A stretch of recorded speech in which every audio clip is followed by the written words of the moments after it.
Қайдамын? Деп сыбырлады өзіне өзі. Алдында жатқан бұралаң жолдың қос қапталында тастап қаланған үйлер тізіліп тұр. Ертеде салынғанға ұқсайды. Жапырайған терезелерден жарық көрінбейді. Түн тыныштығына жұтылған ауыл шетіндегі үйлер. Жұлдызы самсаған көкпеңбек аспан, шеті кемірілген жарты ай. Алқа бейесі. Шұбар жапалақтың уілі. Басқа бөгде үн жоқ. Бұл жердің қожайыны тыныштық болса керек. Қызық. Бетфордтағы пәтерінде отыр еді, аяқ астынан біртүрлі кітапханаға тап болды. Енді мына жерде әдемі ауылда тұр. Еш қайда бармады. Көлікке отырмады. Жолдың Нора тұрған бетінде төменгі қабаттағы терезеден жарық түсті. Нора ғимараттың маңдайшасында көркемдеп жазылған жазу барын байқады. Тағаларды айқастырып қойған пап есігінің төбесіне 3 таға деп жазылған екен. Жол үстінде Нораның жанында кәдімгі сынып тақтасы тұр. Үніліп қараған қыз өзінің жазуын таныды. Барынша әдемілеп жазыпты. 3 таға. Сейсенбінің кешінде куиз болады. 20:00. Менің бар білетінім, менің ештеңе білмейтінім. Сократ. Куизде жеңіліп қалғанда айтқаны. Бұл өмірінде Нора қатарынан 4 леп белгісін қояды екен. Басқалардың пікірін елең қылмайтын бақытты адам осылай жазса керек. Жақсы нышан. Үстіндегі киіміне зер салды. Джинсы жейдесінің женін шынтағына дейін түріп алыпты. Бұтында да джинсы шалбар, өкшесі қысқа жеңіл туфли. Өз өмірінде еш қашан бұлай киінген емес. Суықтан денесі тітіркеніп дірілдеді. Киімдері сыртқа шығуға арналмағаны анық. Қолына қос жүзік тағыпты. Жақыт көзі бар Сақинаны таныды. 1 жыл бұрын қолы дірілдеп тұрып саусағынан шешкен неке жүзігі ғой. Оның қатарында үйлену тойында тағатын кішкентай күміс жүзік. Мәссаған. 2-ші қолына сағат тағыпты.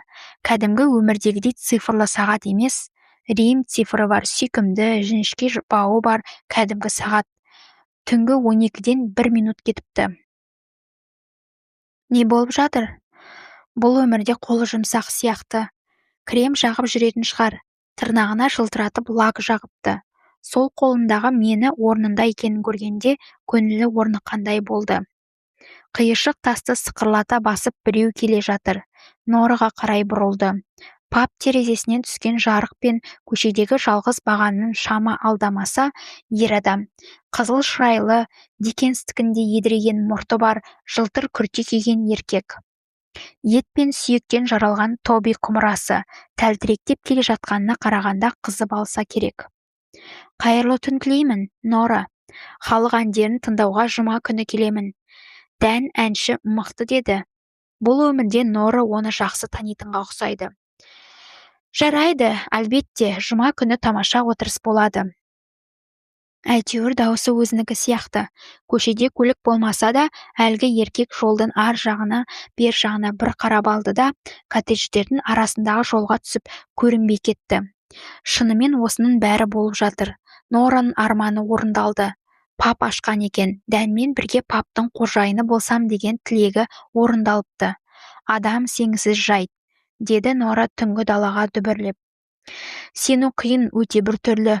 Паптан тағы 3 адам шықты. 2 әйел мен 1 еркек. Нораның қасынан өтіп бара жатып жымиды. Келесі жолы жеңерміз, деді әйел. Иә, деді Нора, келесіде жолыңыз болар. Паптың қасына барып терезесіне үнілді. Іші бос сияқты. Бірақ жарық жанып тұр. Жана кеткен 3 қонақтардың соны болса керек, паптың іші ұядай жайлы көрінді. Тартымды, өзіне тән стилі бар. Кішкентай үстелдер, бөрене орындықтар, қабырғаға арбаның дөңгелегі ілінген. Еденге өрнекті әсем қызыл кілем төселген.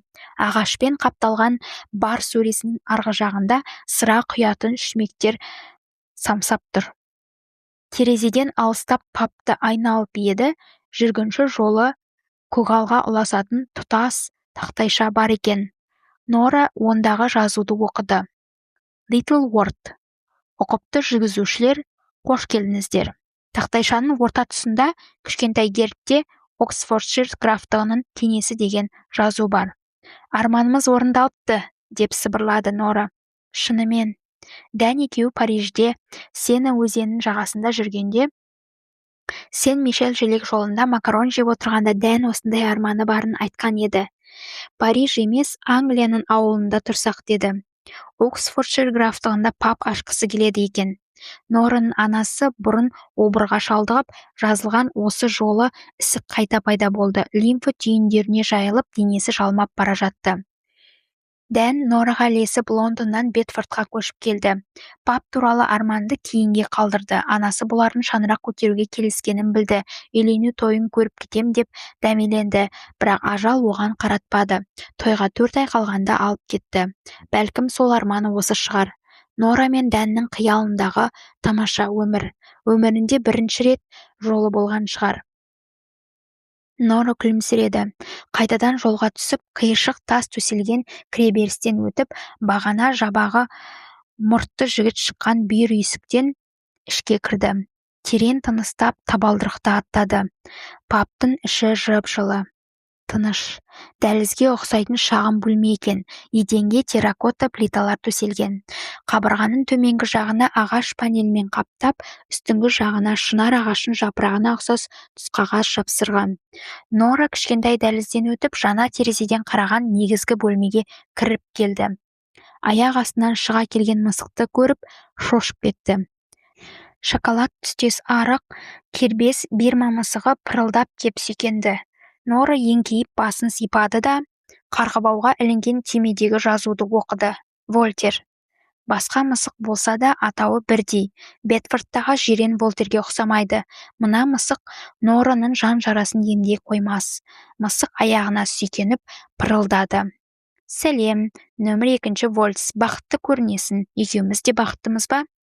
Мысық мақұлдағандай пырылдап, Нораның аяғына басын үйкеді. Нора оны қолына алып, барға кірді. Барда сыраның түр-түрі бар екен. Сидр, стаут, крафт, мөлдір эль, IPA. Викарийдің сүйіктісі. Жоғалып қайта табылған мисс Марпл. Ұйқыға кеткен лимондар, үзілген үміт. Барда көбелектерді қорғау қоры қойған, қайырымдылық үшін ақша жинайтын құты тұр. Сыңғырлаған әйнек даусы естілді. Біреу ыдыс жуатын машинаға ыдыстар салып жатса керек. Нора жайсызданды, кеудесі қысылып, тынысы тарылды. Таныс күй. Бардың ар жағынан 20 жас шамасындағы, үстіне регбиге арналған олпы-солпы футболка киген ұзын бойлы жігіт көрінді. Нораға мән берместен үстелдегі стакандарды жинап алып, ыдыс жуатын машинаға салды. Машинаны қосты да, ілгіштен пәлтесін алып киді. Қалтасынан көлігінің кілтін шығарды. Сау бол, Нора. Орындықтарды көтеріп, үстелдің үстін сүртіп қойдым, ыдысты жуып жатыр. Жақсы, рахмет. Бейсенбіде көріскенше? Иә, деді Нора, құпиясы әшкере болуға аз-ақ қалған тыншы құсап. Көріскенше. Жігіт шығып кеткен соң, тағы біреудің аяқ дыбысы естілді. Жаңа Нора папқа кірген артқы есіктен кірді. Дәліздегі плиталарды басып келе жатыр. Міне, өзі де көрінді. Түрі өзгерген, сақалын алып тастапты. Көзінің манын әжім торлап, көз асты қалталанып қарайып кеткен. Қолындағы күрен сұрасын ішіп бітуге таяпты. Әлі де теледидардағы мал дәрігеріне ұқсайды. Тек бірнеше сериясы өтіп кетсе керек. Дән, деді Нора нақтылағысы келгендей. Жол үстінде қоян көргендей болып тұр. Сені мақтан тұтамын, біздің қолымыздан келді. Дән бұған немқұрайлы қарады. Тоңазытқыштың агрегатын суырып тастадым, ертең желіні тазалау керек. 2 аптадан бері сүзбақтап келеміз. Нора оның айтқанын түсінсе бұйырмасын. Мысыққа қарап сөйледі. Я, дұрыс, әрине тазалаймыз. Күйеуі. Үстелдер мен төңкерілген орындықтарға қарады. Үстінде жақ фильмі бейнеленген көне дос футболка. Блейк пен Софи кетіп қалды ма? Нора сасып қалды. Дән айтып тұрған адамдар паптың жұмысшылары болса керек. Регби футболка киген ұзын тұра жігіт Блейк шығар. Одан басқа ешкімді көрмеді де. Иә, деді Нора ұйықтаса түсіне көрмеген жерде жаңадан пайда болған адам екенін сездірмеуге тырысып. Кетіп қалған сияқты, екеуі жақсы жұмыс істеп жүр. Күшті. Дәнге жақ суреті бар футболканы 26-ға толған күні сыйлағанын есіне алды. Одан бері 10 жыл өткен. Бүгінгі жауаптар масқара болды. Бір команда, Пит пен Жоли отырған. Сикстин капелласының төбесін Марадона бояйды деп айды аспанға шығарды. Нора басын изеп номер 2 вольцті сипай берді. Пит пен Жолидің кім екенін білетін адамдай. Негізі бүгін сұрақтар тым ауыр болды. Келесі жолы басқа сайттан іздеу керек. Өзін ойлашы, қара бір бәле деген төбенің ең биік жотасын кім білуі мүмкін? Қара қорым ба? Деп сұрады Нора. К2 ғой? Иә, әрине сен ғана білесің. Дәннің даусы салқын естілді. Масайып қалғанға ұқсайды. Сондай нәрселерге қызығатын едің. Басқалар рок-музыкаға қызыққанда сен тау, тас пен шыңды зерттеп жүрдің. Қой, деді Нора. Музыкалық топта ойнағанды ұмыттың ба? Дәннің топты жек көргені есіне түсті. Дән мырс етті. Нораға бұл күлкі таныс еді және мүлде ұнамайтын. Дән екеуі бірге болғанда басқаларды кекетіп күлгенін жақтырмағанын есіне түсті. Әсіресе Нораның мысқылдағыш еді. Әйтсе де Нора оның мінезін кемшілігі санап, мән бермеуге тырысты. Басқа жақсы қасиеті көп еді. Нораның анасы ауырғанда Дән оған жақсы қарады. Онымен кез келген тақырыпта сөйлесуге болатын. Екеуі болашақ жайлы көп армандайтын. Дән сымбатты жігіт еді. Басқалармен тез тіл табысатын. Өнер туындыларын жақсы көрді. Үйсіздермен әңгімелесіп жағдайын сұрайтын. Әлемді сақтауды ойлайтын. Адам деген қала сияқты. Қараусыз қалған кей бөлігін қарап, тұтас қаланы жаман дей алмайсың. Бір көшенің жолы нашар шығар, бір аумағында бұзақылар тұрар, бірақ басқа көрікті жері үшін қаланы жақсы көре бересің. Дән бір мағынасыз подкасттар көп тыңдайтын. Нораға да тықпалайтын. Ол қарқылдап күлгенде Нора тітіркеніп кететін. Ауыз шаятын сұйықтықты ұртына толтырып, қатты шайқайтыны да ұнамайтын. Кейде көрпені өзіне тартып алатын. Өнер мен фильмге қатысты пікір айтқанда өзінікін жөн санап, қырсығып қалатыны да бар еді. Дегенмен адамды бездіретіндей жаман қасиеті болмады. Негізі ол Нораның музыкалық топта өнер көрсеткенін мүлде қолдамады. Лабиринт тобында қалсан, компаниямен келісімге отырсан, психикана одан бетер зиян деді. Нораның ағасын өзімшіл деп сөкті. Ол кезде Нора мұндай пікірден шошымады. Керісінде жақсылықтың нышаны деп қабылдады. Дән маған қамқор, атақ-даңқ оны қызықтырмайды, өмірде түрлі жағдай болғаны жанынан табылып жол көрсетеді деп сенді. Дән үйлену туралы ұсыныс жасағанда Нора келісті, сонысы дұрыс болғанда шығар. Дән бөлменің ортасындағы үстелге сұрасын қойды да, телефоннан куизге сұрақтар іздей бастады. Нора оның бүгін қанша ішкені жайылында ойлады. Дән пап ашамын деп армандағанда қалауынша ішімдік ішуді көздеді ме екен? 20 бұрышы бар көп бұрыш қалай аталады? Білмеймін. Жаңағыдай мысқыл естігісі келмеген Нора өтірік айта салды. Дән телефонын қалтасына салды. Жарайды, бүгін бәрі жақсы отырды. Сырамен суғардық. Сейсенбі үшін жаман емес. Жағдайымыз түзеліп келеді. Ертең банкке үй алмай айтамыз. Бәлкім олар несие уақытын созуға келісер. Дән сапта аяқтағы сырасын араластырды да түбіне дейін сарқып ішті. Әйжейге айтайық, түскі астың мәзірін ауыстырсын. Литл Уортта ешкім түсте қантқа батырған қызылша, үрме бұршақ салаты мен жүгері шелпегін жегісі келмейді. Фицровияны жерге қаратпайық. Олардың жұмысы жақсы жүріп жатқанын білемін, бірақ сен таңдаған шарап оған татымайды. Әсіресе калифорниялық. Жарайды, Дән артына қарады. Тақта қайда? Немене? Тақтан айтам, ішке кіргізбедің бе? Сыртқа сол үшін шыққан екен ғой. Жоқ, қазір алып келемін. Жана шығып бара жатқан сияқты етін, Нора абыржып тұрғанын білдірмеу үшін зорлана жымиды. Иә, шықтым, сосын мысықты іздегенмін. Вольтерді. Іште болмағасын даладан іздедім, осында жүр екен. Дән барға барып өзіне скотч құйып алды. Скотч деген шотландиялық виски. Оған Нора айыптай қарағандай көрінсе керек, ақтала бастады. 3-ші стақан, бәлкім 4-шісі. Бүгін куиз болды ғой. Ойын жүргізгенде қобалжимын. Ішімдік көңілді жүруге көмектеседі. Бүгін көңілді болды ғой. Қалай ойлайсың? Иә, өте қызық болды. Керемет.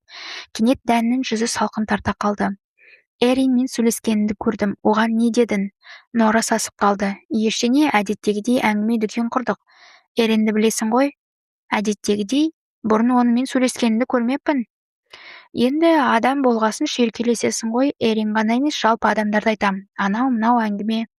Ойлай қалай екен? Жақсы деді. Бірдеңе құрастыру керек, сәлем айтты. Дән таңданғаннан көзі шарасынан шыға жаздады. Шын айтамысың? Нора тіпті не дерін білмеді. Бәлкім өлі сәби шығар.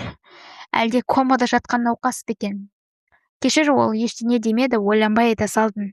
Жарайды, барып тақтайды алып келейін. Мысықты еденге жіберді де сыртқа беттеді. Дәлізге кіргенде күтпеген нәрсені көрді. Оксфорд Таймс газетінен Нора мен Дәннің іштаға жанында тұрған суреті бар мақала жарияланыпты. Сол мақаланы кіреберіске іліп қойыпты. Дән мұны белінен құшақтап алған. Ол костюм шалбар киген. Нора бұрын бұлай киінгенін ешқашан көрген емес, ал өзі әдемі ақ көйлек киіп алыпты. Өмірінде көйлек кимейтін.